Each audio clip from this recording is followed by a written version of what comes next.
अस्सलाम वालेकुम, welcome to our Urdu channel Urdu Dars अदब।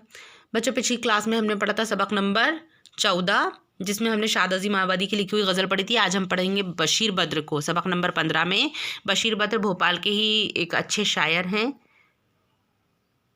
बशीर बद्र जो हैं कानपुर में पैदा हुए थे। आला तालीम इन्होंने अलीगढ़ मुस्लिम यूनिवर्सिटी में हासिल की थी। इनका जो शुमार है वो जदीद उर्दू गज़ल के अहम और मकबूल शोरा में होता है। इन्होंने गज़ल को एक नया लहजा और वक़ार अता किया है। असरी मसाइल और ज़िंदगी के पेचीदा तजुर्बों को सादगी और प्रकारी के साथ शेयर कर रूप अता किया है। इनके अब तक के 6 मजमूए अमीज, इमेज, आमद, आसमान, आस, अल्लाह हाफिज़ और कुल्लियात भी शाये हो चुका है। इनके तराजुम हिंदुस्तान की कई ज़बानों में हो चुके हैं। इनके साथ अंग्रेज़ी, फ़्रांसीसी, रूसी और डैनिश ज़बानों में भी इनका कलाम किताबी सूरत में आ गया है। इनके अदबी खिदमात के इतराफ़ में पद्मश्री और साहित्य अकादमी के अवार्ड दिए गए हैं। उन्होंने भोपाल में सुकूनत इख्तियार कर ली है, यानी अब ये भोपाल में ही रहते हैं। बशीर बद्र जो है, इनकी लिखी हुई गज़ल है।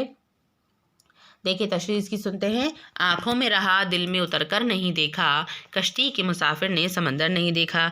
शायर ने आँखों को कश्ती और दिल को समंदर से ताल्लुक़ ज़ाहिर किया है, तशबीह दी है। आशिक और माशूक दोनों सामने हैं और आँखों ही आँखों में बात भी हुई, लेकिन दिल की गहराइयों तक नहीं पहुँच सकी। ठीक है। बेवक्त अगर जाऊंगा सब चौंक पड़ेंगे, एक उम्र हुई दिन में भी घर नहीं देखा। अब शायर कहता है, बहुत ही मौजूदा दौर की मसरूफियत का जिक्र करते हैं और कहते हैं इंसान गमे रोज़गार में इस कदर मसरूफ़ है कि सुबह होने से पहले घर से निकल जाता है और रात होने के बाद घर पहुंचता है। तो इसलिए शायर कहता है कि बहुत लंबा वक्त गुजर चुका है, मैं कभी दिन में घर ही नहीं गया, और अगर कभी दिन में घर चला भी गए तो सब लोग हैरत में पड़ जाएंगे।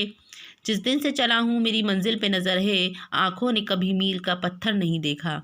अब शायर यहाँ पर मुबालगा से काम ले रहे हैं। कहते हैं, अपनी तारीफ़ खुद बयान करते हैं कि जिस दिन से मैं अपने सफ़र पर निकला हूँ बीच में कभी रुका ही नहीं।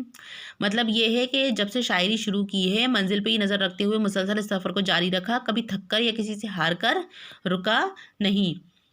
ये फूल मुझे कोई विरासत में मिले हैं, तुमने मेरा कांटों भरा बिस्तर नहीं देखा। आज मेरी ज़िंदगी में जो कामयाबी और जो खुशियाँ हैं, बशीर बद्र को जो कामयाबी हासिल हुई है, जो उन्हें मकबूलियत हासिल हुई है, वो उनको वर्षे में नहीं मिली, वो उनको विरासत में नहीं मिली, बल्कि इस कामयाबी को हासिल करने के लिए उन्होंने बहुत सी मुसीबतें और तकलीफ़ें बर्दाश्त की हैं। इसमें शायर ने अपनी परेशानियों के दिनों को कांटों भरे बिस्तर से तशबीह दी है। कहते हैं कि तुमने मेरी ज़िंदगी के ये ख़राब हालात नहीं देखे। आज जो मुझे कामयाबी मिली है तो ये इसीलिए मिली है कि मैंने बहुत सी मुश्किलों का सामना किया है। पत्थर मुझे कहता है मेरा चाहने वाला, मैं मोम हूँ उसने मुझे छू कर नहीं देखा। शायर आखिरी शेर में अपनी दिल की आजिज़ी और इंकिसारी को बयान करते हैं। कहते हैं कि लोग मुझे चाहते हैं, मुझे पसंद करते हैं, लेकिन वो मुझे कठोर और सख्त इंसान समझते हैं, जबकि हकीकत में मैं ऐसा नहीं हूँ। अगर वो करीब आकर मुझे देखें तो उन्हें मालूम होगा कि मैं आजिज़ी से पेश आने वाला रहमदिल इंसान हूँ।